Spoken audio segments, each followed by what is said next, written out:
Okay gang, we got the 3 engines off the trailer, and in here we've got the 16 horse sitting here, the 15.5 overhead valve. It's not sitting in its right orientation. It's here, and the Vanguard. Vanguard did something interesting. When I went to check the oil, I couldn't get the oil dipstick to go back in. It was hitting something. So I'm guessing we've got some internal damage, because that shouldn't hit anything at all. If the internal damage is too much, then we'll pull it for parts. I paid scrap prices for them for that reason, because you know they're unknowns. This one, the oil cap's missing, the oil check and the oil cap's missing, and the drain's missing. You know, it turns over, but it doesn't have any compression. So yeah, a little bit of compression there as soon as I got it to a certain point. But we'll check everything out and we'll see. Of course, we've got to change that out and get an oil cap on there. Or these make really good oil fountains. But we're going to look right now at the 16 horse and see if we can bring it back to life. I always miss it by one, you know.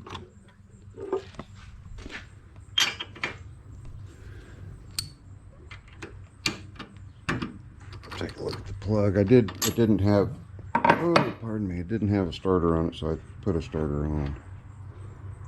Well, the plug looks awesome. So I'll take that. And this has electronic ignition, so I should be able to just roll the engine over and get that to spark.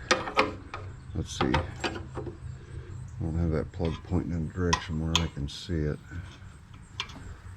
Let's just see here.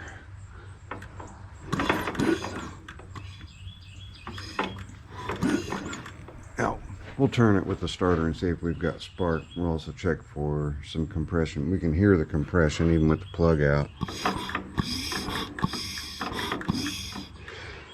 So we're going to pay attention to that one first. Got the air cleaner off. The carburetor looks great. Everything's good and dry. It all looks good. From the gray color of the engine, I'm leaning towards a System 7016 or even later. Briggs was used in some of the Sovereign class on down the line, like the 16, what is it, 16 GTHL, something like that. Anyway, later models. This one is a 1987 engine. I'll see exactly when it was made. August 12th of 1987. But enough of that. Let's see if we can get a battery over here. We'll check for spark, and then we'll also check compression. Okay, first issue. We have no spark. Nothing. The wire gets hot. No spark. Good compression, no spark. So let's pop the flywheel off, or the blower housing off, and see what we've got in there. Another indication it's from a later model Sovereign class is the rubber isolator here. They used a different type of isolator on the 7016 engine install that was cast aluminum. Toolbox over here so we can start pulling some nuts and bolts apart. Just unplug the stator from the regulator rectifier. We need 9/16. Let's get the 9/16. Get these out. Alright, and we need a ratchet. There we go. Get around here, get that one out.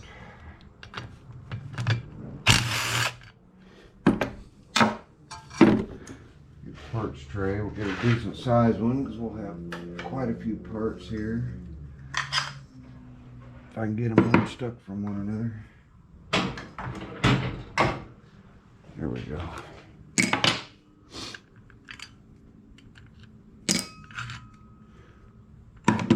There's that. I've got 2 more 9/16 there to get.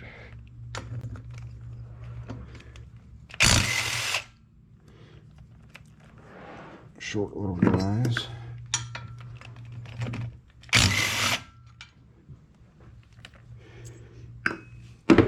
That should allow us to get that off of there. Come on.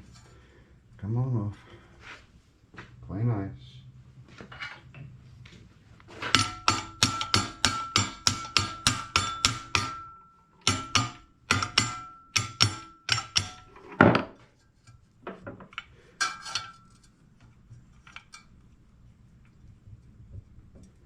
Easy coming, slow but sure. You guys didn't know you were going to go along for a ride with turning the blower housing off, did you? Get a little bit of air in there, maybe. There we go. Almost couldn't reach it.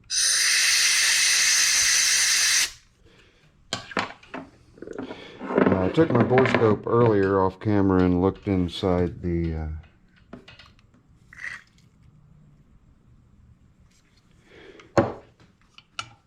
carburetor. Carburetor looks real good. A little bit down here too, apparently. Ding. There's my buddy Biggie Rat that I spent the day with on Friday.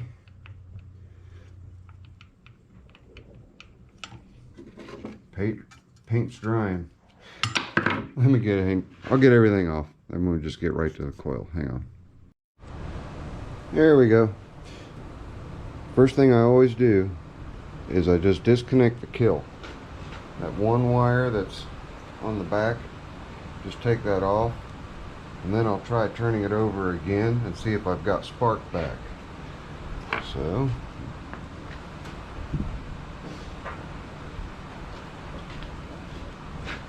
spark plug in there. I don't know how much you guys can see at the moment. Hang on.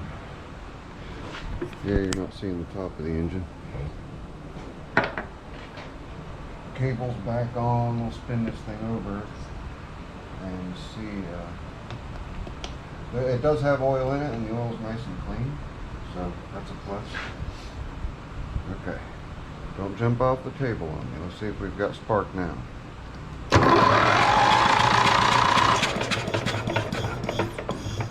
Still no spark. So, what's that tell you? Defective coil. So, I am going to check my stash, grab one out. We'll get one installed. There are no points on this. No points on this engine. It's electronic ignition, so that's a magnetron. We'll pop that off, find a suitable replacement, pop it on, see if we get our spark back. So when I get that done, I'll bring you guys back when I get the other coil. Okay, standard business card.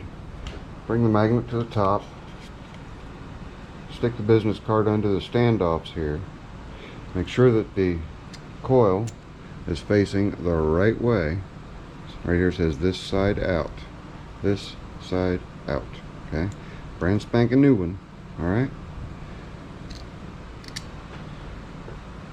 And what's odd is the one that I took off, the pickup's on the other side. I don't know if that matters. That we're going to find out.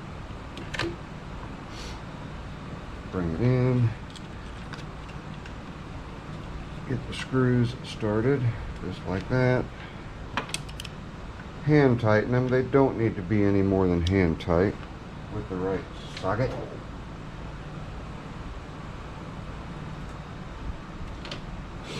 It had 1/4 inch, and these are 5/16, but it doesn't matter. A little more surface area to hold on to it. Tighten her down.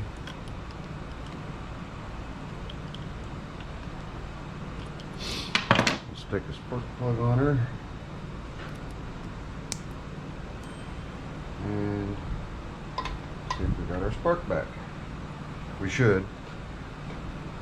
So long as I'm not grounding out the top of that plug and magnet. There we go.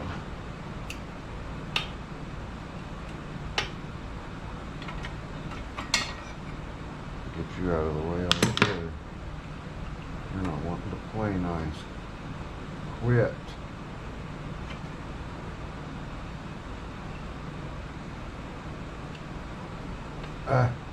Really? Stay.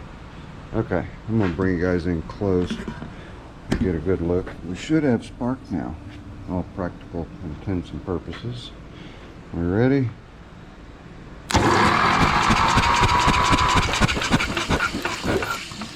That's what we want. We didn't take that.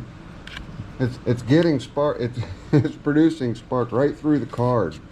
That's hysterical. I'd say that's good coil, huh? Let's do it again.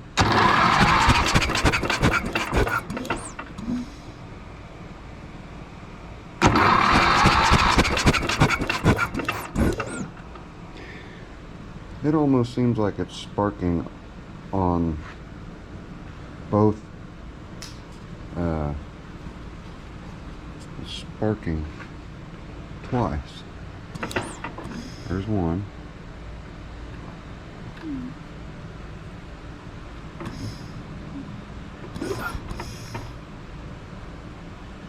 Maybe not.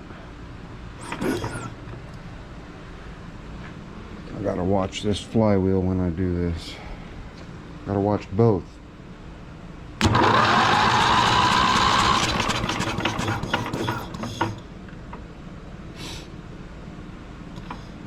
Boy, it sure did seem like it was sparking both times. Alright. We'll run with it. Let's check compression now. Game for that.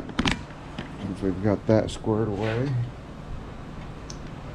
And this will just run right through this hole right here. And it'll come around, up.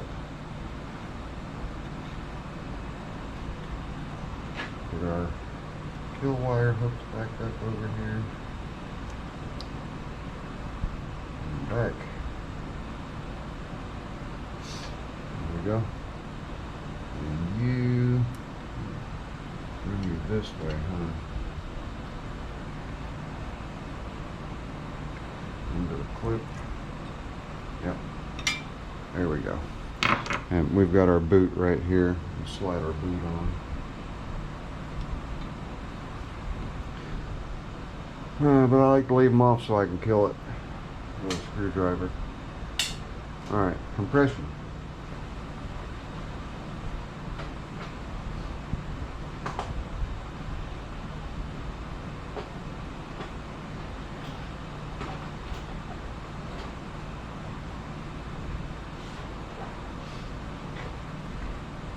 Okay, sounds like it's got pretty good compression. Now, these do have decompression valves, so got that decompression bump on the cam.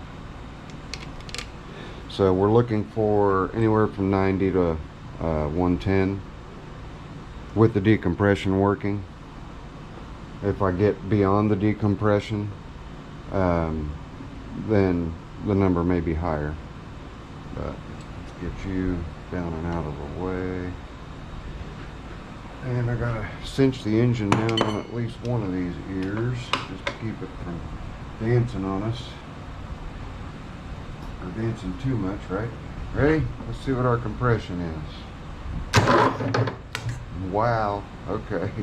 Let me go this route.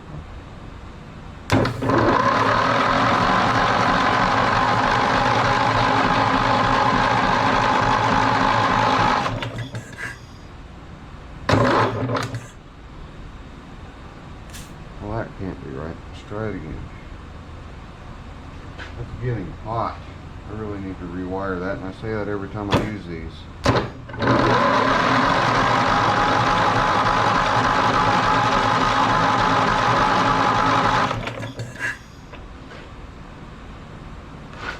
Alright, we are not showing awesome compression at all.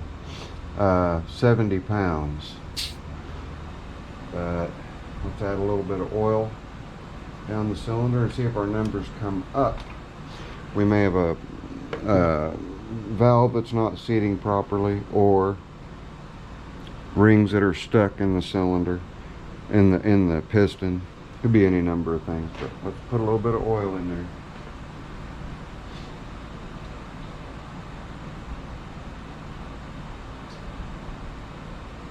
Get one of my mini oil cans.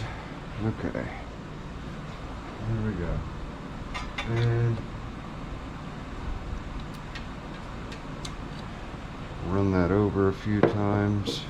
Of course, when it does, and I'm being optimistic here, when it does start, it's going to smoke like a freight train with that oil in it. So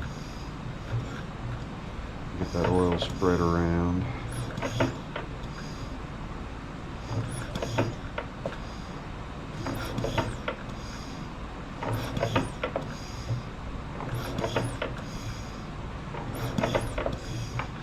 Now we'll try our compression again.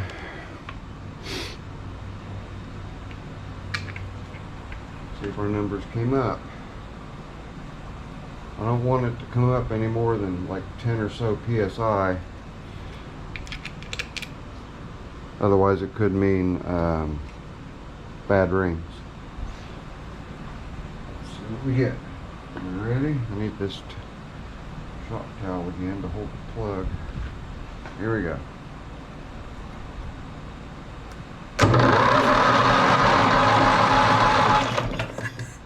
Alright. Good news. Still at 70. Did not improve compression at all. That's what you want. You don't want it to improve compression. If it does, it's an indication of a ring issue.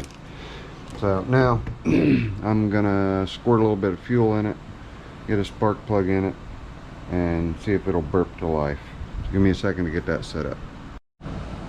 I took another look at that bad coil. The button was on the right, on the correct side. Okay, it is start me time. Fuel bowl is full. I have some of my starting fluid with upper cylinder lubricant. Important. Full squirt. And I got to be ready to shut it off in a hurry. So let me grab a screwdriver so I can just run it right across and just kill it if it runs amok and starts vibrating everything off the table. Alright, we have no choke on right now. Let's see what it does with no choke. We'll put the choke on if we need to. Ready? 3, 2, 1. Say it with me. I can't hear you. My spring's all screwed up on my starter. There we go. Horn tacked. And that, you get over here in case I do need to put the choke on. Alright, here we go.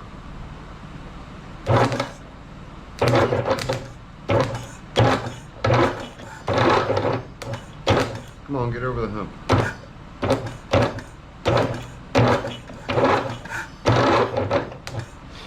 I'll get you over the hump then. It's not the starter, it's the battery. It's a used weak battery. Yeah, Ever Start, which should be named Never Starts.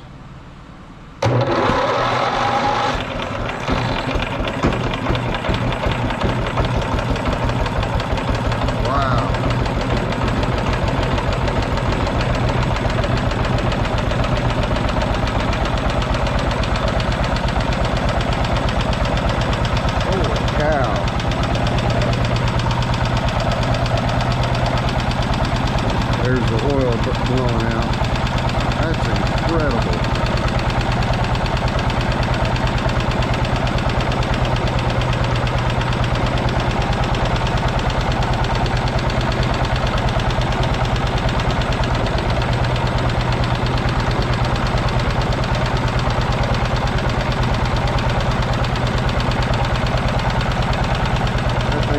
So smooth.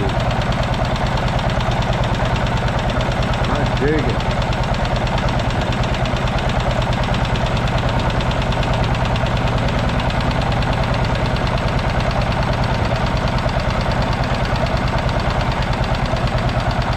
Unbelievably smooth.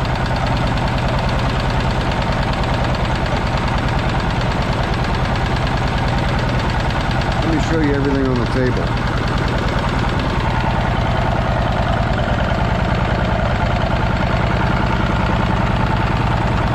Nothing's moving.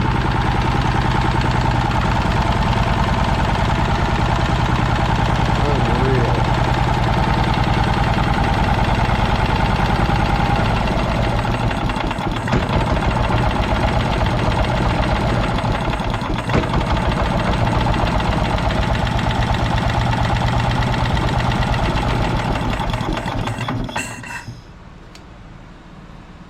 That blows my mind.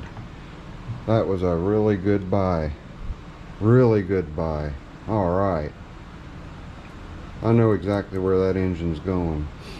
In fact, it may even go there today on my B12. Incredible. Super, super quiet. Let's recheck our compression numbers again.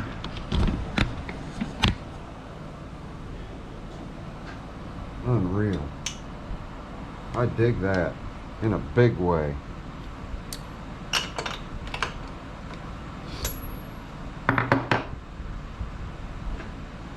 Of course, the huge Nelson muffler helps, but I don't know if you guys saw. Here's part, you can see part of it over here. It goes, it's massive. So that helps quiet these down quite a bit. When you put the regular can mufflers on, the Nelson can mufflers, they're a little bit noisier. Alright. Okay. Let's see what we got for compression. See if we came up. I'm not going to do that. I got to hold the plug. Okay. I'm going to hold the compression off so it'll turn over, and then I'll let go.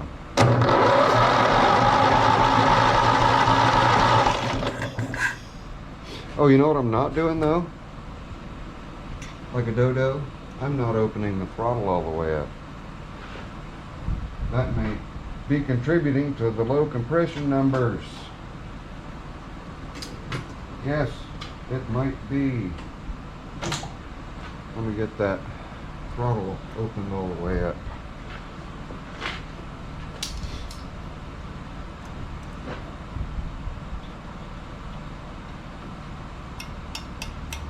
There.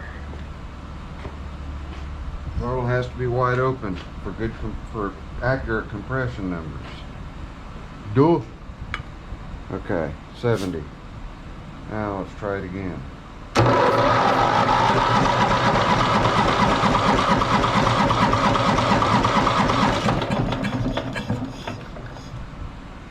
Okay, you want to see the difference between a throttle open and a throttle closed?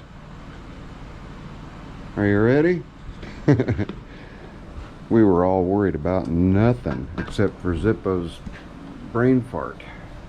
This is with the decompression and the carburetor at wide open throttle. Now we're up where I wanted it to be. It's at 110. Yeah, that's how much of a difference it makes on making sure that you don't do what Zippo did. Because the way that it was running, I was like, there's no way in the world that thing's only got that much compression. It's perfect. It's great. I'm going to do a little bit of cleanup, slap it back together, and obviously we're going to call that one a win. And I'm going to pull the starter back off of it because I'm not going to use the stator or the starter. I'm just going to use the same starter generator and regulator that's already on the B12, so that will free up the starter for other engines, since this does not have to have it on there. Yeah, I dig that. All right, Obviously we're calling that one a huge win.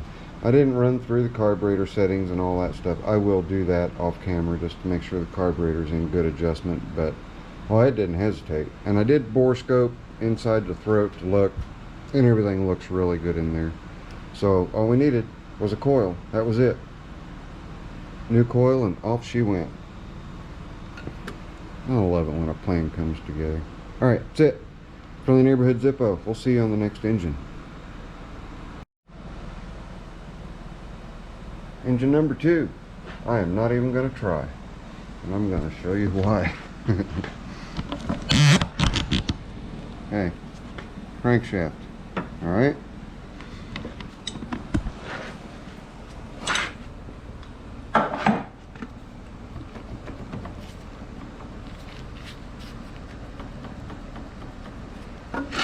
That thing is wiggling and a wobbling all over, everywhere. So that's going to be a parts donor engine right there. We still don't know about the Intech single. We'll find out about it at some point. Just thought I'd tack this on to the end of the 16 horse cast iron. Surely you guys didn't think I'd leave you hanging. Here's the side cover. Oil pump gear, absolutely destroyed. This bearing, absolutely destroyed.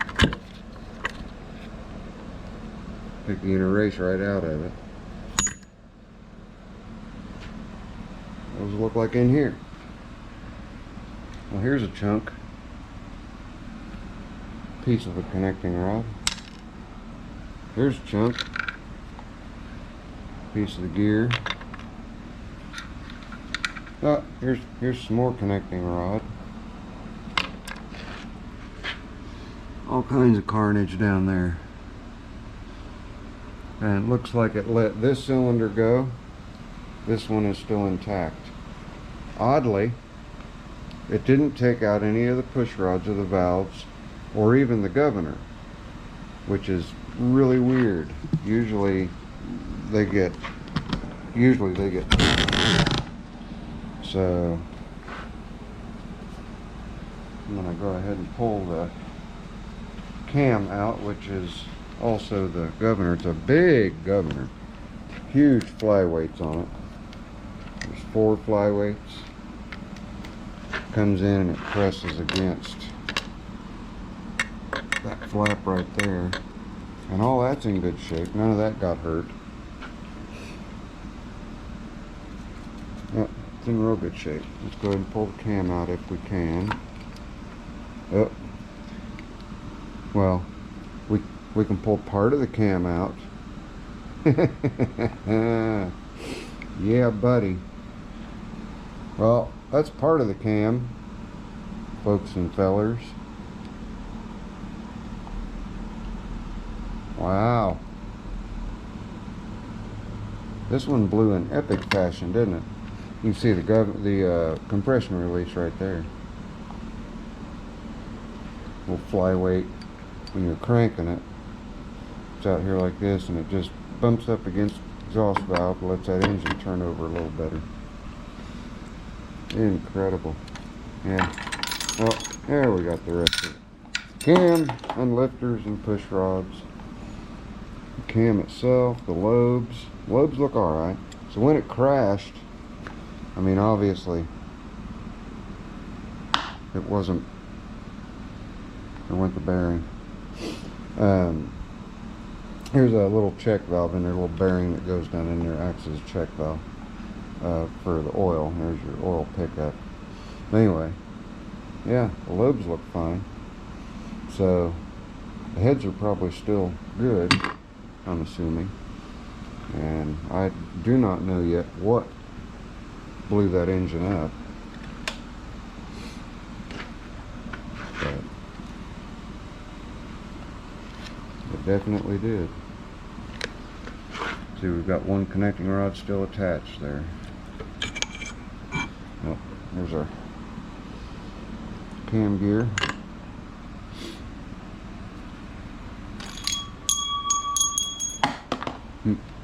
There's the other push rod.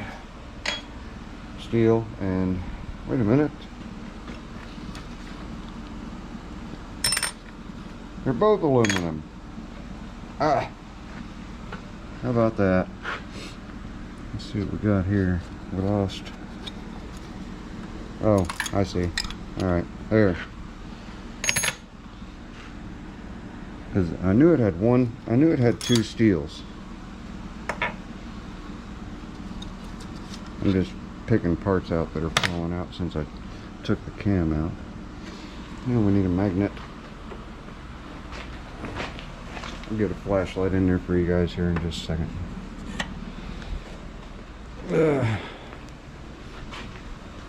I'm going after that ball bearing sitting on top of the crank right there. Right there. That bearing. And the other push rod, I thought I saw it. Yep, it's up there. There. But all the push rod, you have two metal, two steel, two aluminum. And they're all four just fine. We just took that one cylinder out right there in pretty epic fashion, and it did damage the other connecting rod.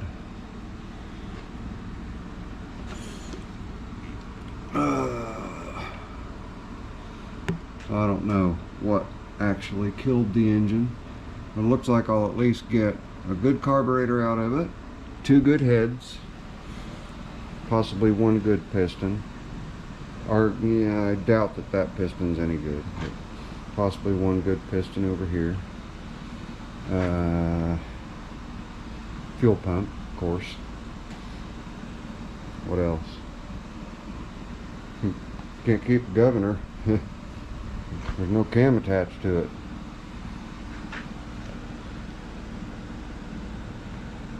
I know what's wrong with it. Ain't no gas in it. So we'll get to keep the starter, get the stator, flywheel. What else? Coils, intake, muffler. I've already got it off, obviously. But there we go. It'll contribute parts, and I'm fine with that because that's what I paid for it. Got a tickle in my float. Alright, battery's down 10%. We're going to end it. We had one win and one colossal fail. Typically these Vanguards don't fail in this fashion. My guess is it was just run bone dry of oil. Just wasn't maintained. That's just a guess. But that's that one. So we just have that one left. We'll cover that one another day. Later. I'm out of here.